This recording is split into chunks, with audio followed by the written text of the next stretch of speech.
கண் முன்னாடி காவல்துறையினுடைய கண் முன்னாடி எதுவும் மர்டர் போன்ற பெரிய குற்றங்கள் நடந்துடக்கூடாது. ஏன்னா சட்டத்தில் வந்து அது மாதிரியான முயற்சி நடக்கும்போது காவலர்கள் துப்பாக்கியை பயன்படுத்தலாம் என்ற ஒரு இது இருக்கின்றது, சட்டத்தில் இருக்கின்றது.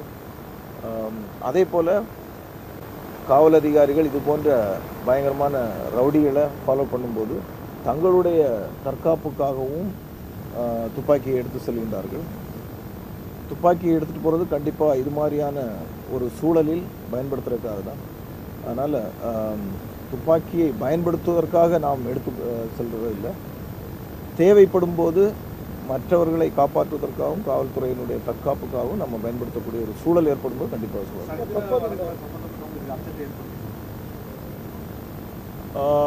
அச்சங்கிறத விட நம்ம சட்டப்பூர்வமாக காவல்துறை எந்த நடவடிக்கையும் எடுக்க தயங்காது அப்படிங்கிற ஒரு செய்தியை கண்டிப்பாக மாவட்ட ஆட்சியர் நேற்று ஒரு கடிதம் இல்லை, போலி நிருபர்கள் அப்படிங்கிற ஒரு இது வந்து பிரச்சனை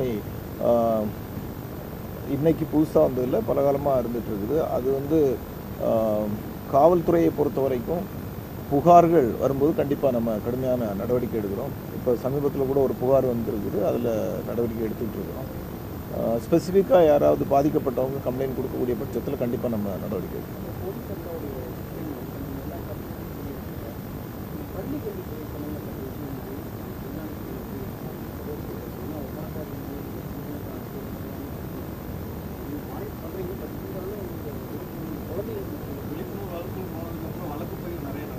ஆமாம் ஆமாம், கண்டிப்பாக கண்டிப்பாக. அதாவது ஒன்று வந்து நடந்த சம்பவங்களை வெளியே கொண்டு வர்றது, ரெண்டாவது சம்பவங்கள் நடக்காமல் தடுக்கிறது. இந்த ரெண்டு கோணத்துலேயும் வந்து போலீஸ் சக்கா இதில் நம்ம பார்க்குறோம்.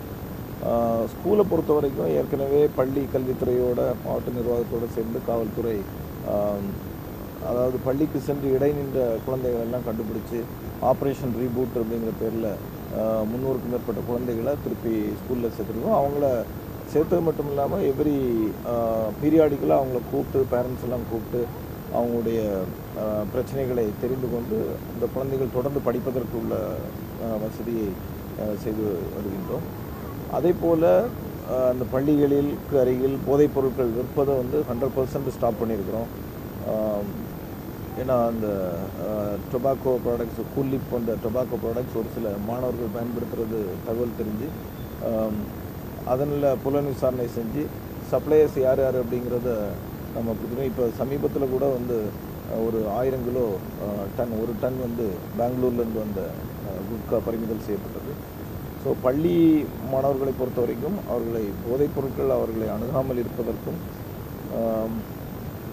வேறு ஏதேனும் அவர்களுக்கு சட்டம் ஒழுங்கு சார்ந்த பிரச்சனைகள் அவர்களுக்கு வராமல் இருக்கும் காவல்துறை பள்ளி கல்வித்துறையோடு தொடர்ந்து செயல்படுகிறது. நவீனமயமாக்கப்பட்ட உலகத்தில் சைபர் கிரைம் நிறைய அதிகமாகிடுச்சு. பல்வேறு காவல் நிலையங்களில் சைபர் கிரைம்ஸ் நிறைய பேர் இருக்காங்க.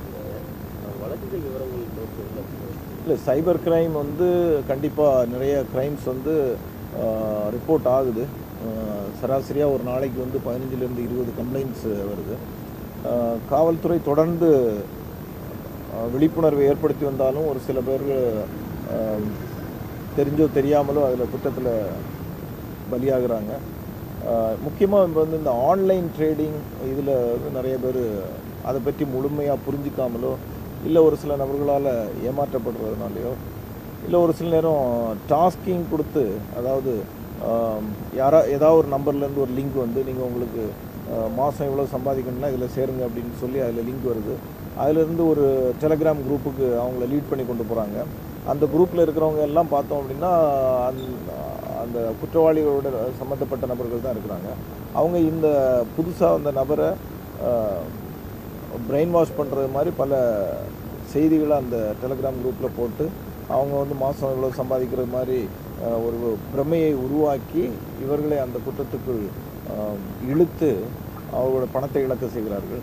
இது மாதிரியான குற்றங்கள் நிறையா நடக்குது. அதே போல் இந்த ஃபெடெக்ஸ் ஸ்கேம் அப்படிங்கிற ஒரு பேரில் திடீர்னு கால் பண்ணி போலீஸ் அதிகாரி பேசுகிறது மாதிரியோ இல்லை போதைப்பொருள் கட்டுப்பாட்டு அதிகாரி பேசுகிறது மாதிரியோ பேசி உங்களுடைய ஆதார் கார்டை வச்சு இந்த மாதிரி ஒரு ஃப்ராட் நடந்திருக்குது, அதில் உங்களுடைய ஃபோன் நம்பர் யூஸ் பண்ணியிருக்கிறாங்க, அதனால் உங்களை வந்து விசாரணை பண்ணிகிட்ருக்குறோம், உங்களை கைது செய்ய போகிறோம், உங்கள் மேலே இந்த மாதிரி எஃப்ஐஆர் பதிவு பண்ணியிருக்கு அப்படின்ட்டு போலியான எஃப்ஐஆர் வந்து அவங்களே உருவாக்கி அதை அனுப்பி, அதே போல் பிடி வாரண்ட்டு அவங்களா ப்ரிப்பேர் பண்ணி போலியாக ஒரு சில நேரம் வந்து காவல் அதிகாரிகள் மாதிரி